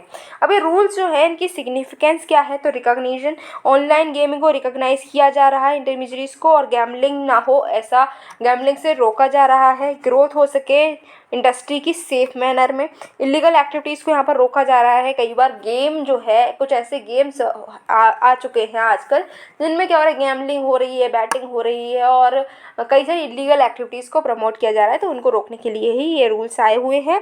इन्वेस्टर की जो भी कॉन्फिडेंस उसको बूस्ट करने के लिए ये रूल्स हैं और एक पर्टिकुलर स्टैंडर्ड बनाया जा रहा है। कंसर्न्स क्या है, game of skill versus game of chance. एक गेम ऐसा होता है जिसमें स्किल की ज़रूरत होती है और अगर स्किल अप्लाई करते हैं और उस स्किल से आपको कुछ रिवॉर्ड मिल रहा है तो वो अच्छी बात है। लेकिन चांस, अगर चांस से कुछ गेम है, आप बाई चांस आपको कुछ पैसे मिल रहे हैं तो वो चीज़ ठीक नहीं है, या फिर कोई भी आपको बेनिफिट मिल रहा है वो चीज़ ठीक नहीं है। फॉरेन इन्वेस्टमेंट के लिए ऑब्स्टेकल है, इसलिए कंसर्न है। फिर एसआरबी डिस्क्रिशन, ये सब्जेक्टिव डिस्क्रिशन है कि ऑनलाइन गेम जो है वो वेजरिंग में इन्वॉल्व है या नहीं है, ये आपको देखना होगा। वेजरिंग का मतलब है कि कोई चांस का एलिमेंट तो इसमें इन्वॉल्व है या नहीं। स्टेट लॉज अलग अलग है और इस वजह से कहीं पर जो है आपका गैम्बलिंग और बैटिंग जो स्टेट सब्जेक्ट है, इस वजह से स्टेट्स अपने अलग अलग रूल्स यहाँ पर बनाते हुए नज़र आ रहे हैं। अब हम आते हैं न्यूज़ इन शॉर्ट्स पे। तो न्यूज़ इन शॉर्ट्स में पहली न्यूज़ है रूरल अर्बन एरियाज़ को लेकर। जो इकोनॉमिक एडवाइजरी काउंसिल है पीएम को लेकर, उन्होंने सजेस्ट किया है कि जो रूरल अर्बन एरियाज़ हैं उनकी डेफिनेशन को अब बदल देना चाहिए। जो ईएसी पीएम मेंबर हैं, इन्होंने एक वर्किंग पेपर जो है वो लॉन्च किया जिसका टाइटल था what is urban rural India. इन्होंने कहा कि जो गवर्नमेंट हमारी सरकार है उसको नई अप्रोच लानी होगी जिससे वो रूरल अर्बन एरियाज़ को डिफाइन करे। अच्छा, वो तो हमें बदलने की ज़रूरत है, बट अभी क्या डेफिनेशन है, अभी की डेफिनेशन की बात करें तो 2017 तक की अगर हम बात करते हैं, कोई भी सेटलमेंट जो है उसको हम अर्बन नहीं कहेंगे। कोई ऐसा सेटलमेंट जो अर्बन नहीं है तो उसको हम रूरल कह देंगे। ये डेफिनेशन है। दो तरीके की अर्बन सेटलमेंट होती हैं, एक होती है एडमिनिस्ट्रेटिवली अर्बन सेटलमेंट्स, वो जिनको अर्बन लोकल बॉडी गवर्न कर रही है। दूसरा सेंसस अर्बन सेटलमेंट्स, वो जगह जहाँ पर पॉपुलेशन 5000 से ज़्यादा है, 75% मेल जो है वो नॉन एग्रीकल्चर वर्क में काम करते हैं और डेंसिटी क्या है कि 1 स्क्वायर किलोमीटर में 400 लोग रहते हैं, तो वो अर्बन सेंटर होगा। प्रॉब्लम्स क्या है, अभी जब सेटलमेंट को लेवल करते हैं उससे क्या प्रॉब्लम है, तो करंट क्लासिफिकेशन वो इनएडिक्वेट है भाई, क्योंकि अभी क्या हो रहा है, स्पीड बदल रही है, रफ्तार किस रफ्तार से डेवलपमेंट हो रहा है, अर्बनाइजेशन हो रहा है, वो तो हम देख ही रहे हैं। तो इस वजह से जो हमारा क्राइटेरिया वो ढंग का नहीं है, वो उसमें हमें सुधार करने की ज़रूरत है। पंचायत जो हैं वो डी फैक्टो अर्बन एरियाज़ हैं जो कि इल इक्विप्ड है ह्यूमन रिसोर्सेज में। स्लो ट्रांजिशन हो रहा है रूरल एडमिनिस्ट्रेटिव पंचायत से अर्बन लोकल बॉडी से, इसमें इनकरेक्ट स्टैंडर्ड्स जो हैं वो भी अप्लाई हो रहे हैं, रिक्वायरमेंट्स जो हैं लोकल पब्लिक गुड्स की वो नहीं मिल पा रही हैं।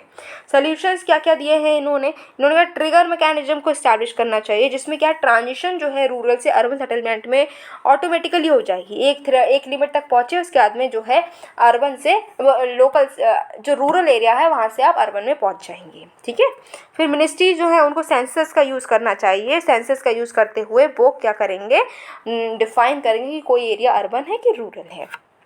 लोकल गवर्नमेंट स्ट्रक्चर्स की बात करें तो हमने ये देखा ही है, ये हम पढ़ते हैं, अभी हमने पढ़ा आर्टिकल 73 और 74 जो अमेंडमेंट हुए थे उसमें ये चीज़ हमने पढ़ी थी। Next national party status.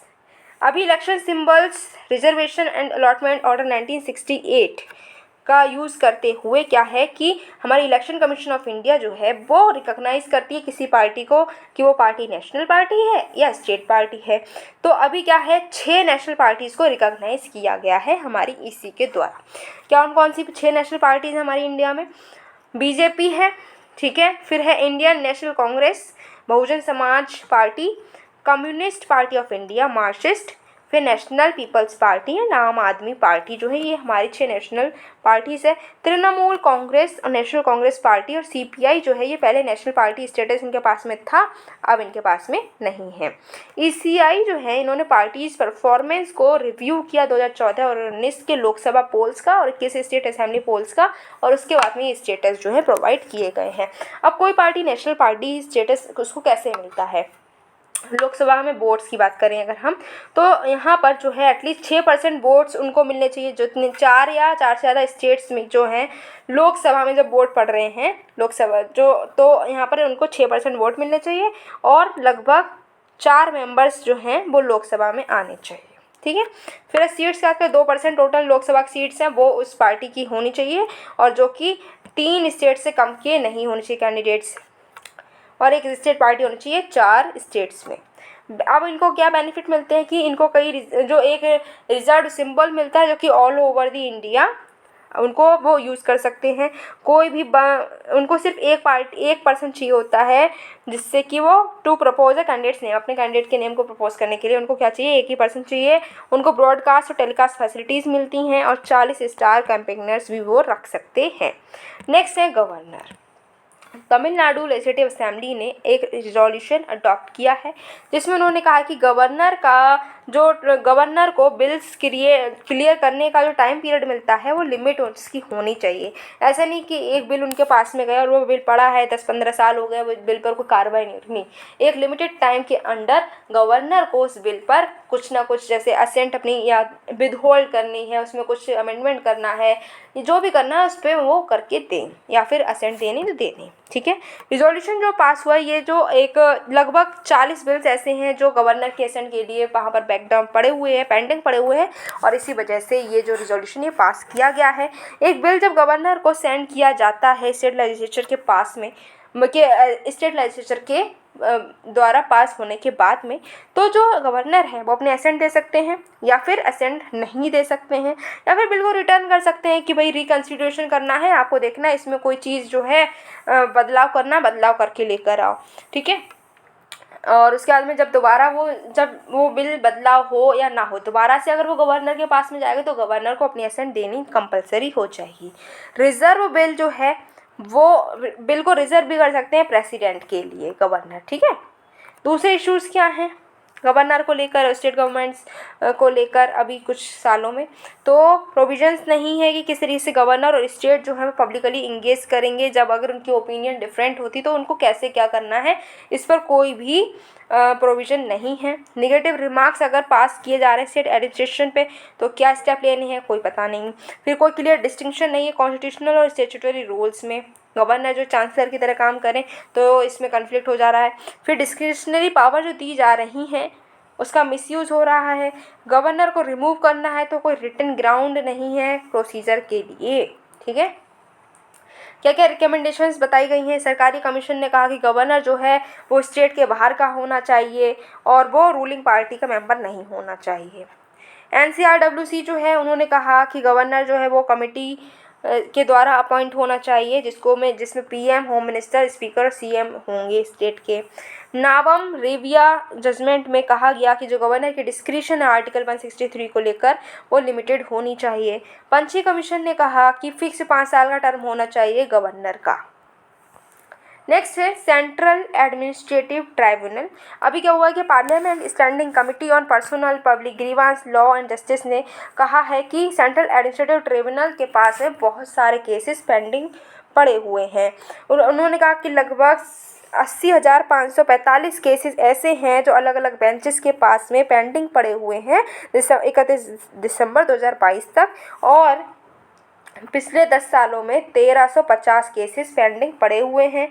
तो यहाँ पर कहा गया कि कैट प्रोसीजर रूल्स 1987 के अकॉर्डिंग हर एप्लीकेशन को 6 महीनों के अंदर उसकी सुनवाई होनी चाहिए, लेकिन अभी पिछले 10 सालों से हम देख रहे हैं कि बहुत सारे केसेस पेंडिंग पड़े हुए हैं जो कि अच्छी बात नहीं है। अब पेंडिंग क्यों पड़े हैं, क्योंकि सफिशिएंट मेंबर्स ही नहीं है। ठीक है, जितनी स्ट्रेंथ होनी चाहिए उसके आधे ही लोग यहाँ पर अवेलेबल हैं। उसके बाद में एडवांस केस इंफॉर्मेशन सिस्टम को इम्प्लीमेंट नहीं कर पा रहे हैं वो लोग ढंग से। फिर रिकमेंडेशन ये है कि जो पेंशन, सीनियर सिटीजन से रिलेटेड केसेस हैं उनको जल्दी से जल्दी प्रायोरिटी बेसिस पर उनको डिस्पोज करना चाहिए। वैकेंसीज हैं अगर तो उनको फुलफिल कर लो। अगर हम बात करें कैट की तो हेडक्वार्टर न्यू दिल्ली में है और ये जो है एडमिनिस्ट्रेटिव ट्राइब्यूनल एक्ट 1985 के अंडर इस्टेब्लिश हुई हैं, आर्टिकल 323A में आती हैं। ये जो डिस्प्यूट्स कंप्लेंट्स जो हैं, रिक्रूटमेंट, कंडीशन ऑफ सर्विस, जो ऐसे पर्सन जो कि यूनियन या फिर हमारी सरकार से रिलेटेड काम कर रहे हैं उन पर्सनस के डिस्प्यूट्स यहाँ पर सॉल्व होते हैं। और प्रिंसिपल ऑफ नेचुरल जस्टिस को यहाँ पर माना जाता है। ये चीज़ आपको यहाँ पर याद रखनी है। नेक्स्ट है टेक्नोलॉजी इन जुडिशरी, कि हम क्या कर रहे हैं कि जुडिशरी में टेक्नोलॉजी को और यूज़ करना चाहते हैं, उसके अडाप्टेशन को और ज़्यादा इम्प्रूव करना चाहते हैं, जिससे कि एफिशिएंसी, इक्विटी और ईज़ जो है सुप्रीम कोर्ट की वो बढ़ सके। और सुप्रीम कोर्ट ने इसके लिए डायरेक्शंस इशू किए हैं हमारे हाई कोर्ट्स के लिए कि जो लोअर कोर्ट रिकॉर्ड हैं उनको डिजिटलाइज हम कर सकें। ठीक है, यहाँ पर ई कमिटी जो है सुप्रीम कोर्ट की, उन्होंने एसओपी भी इशू किया है, जिसमें कहा गया है कि जितने भी हाई कोर्ट्स हैं उनको एक डिजिटाइजेशन सेल इस्टेब्लिश करनी है, जो कि जितने भी रिकॉर्ड्स हैं उनको डिजिटल करेंगे। अब क्या ज़रूरत है, जुडिशरी में हम टेक्नोलॉजी यूज़ कर रहे हैं क्योंकि पैंडेमिक लाइक सिचुएशन फिर से आ गई। अगर सब कुछ लॉकडाउन हो गया तो कैसे हम डील करेंगे, इसके लिए चाहिए कि हम क्यों ना ऐसा करें कि हम टेक्नोलॉजी को अडॉप्ट कर लें, क्योंकि सब कुछ ऑनलाइन कर लेंगे तो हमें टेंशन नहीं है। फिर स्पीडी जस्टिस डिलीवरी हो पाएगी। पेंडेंसी जो है बहुत ज़्यादा हमारे जो केसेस हैं वो पेंडेंट पड़े हुए हैं, तो पेंडिंग पड़े हुए हैं, तो वो जो केसेस हैं वो हम जल्दी से जल्दी सुनवाई उनकी कर पाएंगे। ट्रांसपेरेंसी रहेगी, अकाउंटेबिलिटी रहेगी और जो रूरल अर्बन गैप है वो भी ख़त्म हो जाएगा। लेकिन चैलेंजेस भी हैं, जैसे कि अगर हम ये जो टेक्नोलॉजी इसको यूज़ करते हैं तो लोगों के पास में इतनी नॉलेज नहीं है टेक्नोलॉजी को लेकर। इनिशियली जो हम जो सेटअप लगाएंगे, जैसे कंप्यूटर्स लगाना, इंटरनेट लगाना, इसमें बहुत ज़्यादा पैसा लगेगा। साइबर सिक्योरिटी का खतरा भी बना रहेगा। इसके लिए कई इनिशिएटिव्स लिए गए, E court mission, interoperable criminal justice system, faster लेकर हम आए हैं और सुवास लेकर आए हैं। नेक्स्ट है इंडिया जस्टिस रिपोर्ट। अब ये जो रिपोर्ट है इसका 3rd एडिशन अभी आया है, जिसको रिलीज़ किया है टाटा ट्रस्ट ने। ठीक है, कई सारे सिविल सोसाइटी ऑर्गेनाइजेशन से मिलकर टाटा ट्रस्ट ने इसको रिलीज़ कर दिया है। इसमें बताया जा रहा है कि जो स्टेट की प्रोग्रेस कैसी हुई है जस्टिस डिलीवरी मैकेनिज्म में, उसको देखते हुए यहाँ पर ये रिपोर्ट आई है। इसकी रिपोर्ट में कुछ फाइंडिंग्स हैं, जैसे कि जुडिशरी को लेकर कहा गया कोई भी कोड ऐसा नहीं है जिसमें सारे के सारे जितने जज होने चाहिए वो सारे जज हों। सिर्फ हाई कोर्ट है सिक्किम का और जो डिस्ट्रिक्ट कोर्ट है चंडीगढ़ का, वहीं पर ऐसा है कि जितनी स्ट्रेंथ होनी चाहिए जजेस की उतने जजेस हैं। बाकी किसी भी कोर्ट में सारे जजेस अवेलेबल नहीं हैं। डिस्ट्रिक्ट कोर्ट लेवल पर कोई भी स्टेट यूटी जो है वो SC ST OBC कोटा को फुलफिल नहीं करती है। पुलिस में बात करें, कोई सिंगल स्टेट यूटी ऐसी नहीं है जो कि रिजर्व कोटा वीमेन के लिए है पुलिस के, वो पूरे करती है। और सिर्फ कर्नाटका ऐसी है जिसने SC ST OBC का जो कोटा है वो फुलफिल किया है।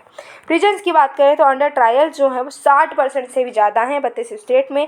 सिर्फ 5% से भी कम इनमेट्स ऐसे हैं जो पढ़े लिखे हैं। लीगल एड की बात करें तो जो नंबर है लीगल सर्विसेज जो दी जाती हैं, पहले 14,159 था, अब सिर्फ 4,742 बचा है। फिर स्टेट ह्यूमन राइट्स कमीशन की बात करें, 33,312 केसेस अभी भी पेंडिंग हैं, 44% वैकेंसी है। नेक्स्ट बात करते हैं डॉक्ट्रिन ऑफ प्रॉमिसरी एस्टोपल। ये क्या है, तो एक जो हमारे अग्निपथ स्कीम हम सब जानते हैं, इससे रिलेटेड एक केस हो रहा था। तब जो प्लेंटिफ है, ठीक है, जिसने क्या कहा है, जिसने केस फाइल किया है, उसने कहा कि प्रॉमिसरी एस्टोपल की डॉक्ट्रिन को यहाँ पर मानना चाहिए। अब ये डॉक्ट्रिन क्या है, ये जो डॉक्ट्रिन है ये एक कंसेप्ट है जो कि डेवलप हुआ है कॉन्ट्रेक्चुअल लॉस के लिए। इसमें बताया गया कि जो प्रॉमिसर है वो अपने एग्रीमेंट से वापस नहीं हो सकता, बैक नहीं हो सकता। उसने जो प्रॉमिस किया है उसको वो निभाना पड़ेगा, और इसी को हम बोलते हैं प्रॉमिसरी एस्टोपल। जो वादा किया है वो निभाना पड़ेगा। ठीक है, अब यहाँ पर जो है, जो इसमें क्या कहा जाता है कि जो एग्रीमेंट हुआ है वो पूरी तरीके से माना जाएगा। अगर वो एग्रीमेंट से बैक ऑफ होते हैं तो कंपनसेशन देना पड़ेगा। नेक्स्ट है सिनेमाटोग्राफ अमेंडमेंट बिल 2023। तो कैबिनेट ने क्या किया है, सिनेमाटोग्राफ अमेंडमेंट बिल 2023 को नोट दे दी है, हामी भर दी है, अप्रूवल दे दिया है। इसमें प्रोविज़न है कि जो ट्रांसमिशन है पायरेटेड फिल्म कंटेंट का, जो इंटरनेट पर हम देखते हैं ना, कई सारी फिल्म ऐसी है जो पायरेटेड है और इंटरनेट पर मिल जाती हैं, तो उसका ट्रांसमिशन यहाँ पर रोका जाएगा। इसमें बताया गया कि जो फिल्म्स हैं उनको अब हम क्या करेंगे, एज ग्रुप के बेसिस पर क्लासीफाई करेंगे। अभी तक UA और UA जो है इसकी प्रैक्टिस होती थी, इसको हम इस तरीके से कैटेगराइज करते थे, लेकिन अब जो है एज के बेसिस पर क्या किया जाएगा, फिल्म्स को क्लासीफाई किया जाएगा। A रहेगा अडल्ट ऑडियंस के लिए, UA है अनरिस्ट्रिक्टेड पब्लिक एग्जीबिशन के लिए। ठीक है, अब यहाँ पर जो है जिनकी एज 12 से ज़्यादा है और वो पेरेंटल गाइडेंस के साथ में बच्चे वो बच्चे हैं वो पेरेंट्स के साथ में वो जो भी फिल्म है उसको देख पाएंगे। और एस कैटेगरी है स्पेशल डॉक्टर्स और साइंटिस्ट जो हैं उनके लिए है। फिर है इसमें नई क्लासिफिकेशन में यूए 7+ लेकर आएंगे, जिसमें 7 से बड़े जो बच्चे हैं 7 साल से बड़े वो देख पाएंगे। यूए 13+ जो 13 साल से बड़े बच्चे हैं वो देख पाएंगे। यूए 16+ तो वो जो है जो 16 साल से बड़े बच्चे हैं वो उस कंटेंट को देख पाएंगे। इसी के साथ में हमने पॉलिटी से रिलेटेड जितने भी टॉपिक्स थे हमारे अप्रैल मंथ के वो कवर किए हैं बहुत ही इंटरेस्टिंग मैनर में। आई होप आपको समझ आए होंगे। अगर समझ में आए हैं, सब कुछ क्रिस्टल क्लियर हुआ है, तो आपको क्या करना है, आपको तो पता ही है क्या करना है। वीडियो को लाइक करना है, शेयर करना है, चैनल को करना है सब्सक्राइब, जिससे कि आने वाली वीडियो की नोटिफिकेशन आपके पास में पहुँचे और आप उनको देख कर खुद को और अपडेट कर पाएँ।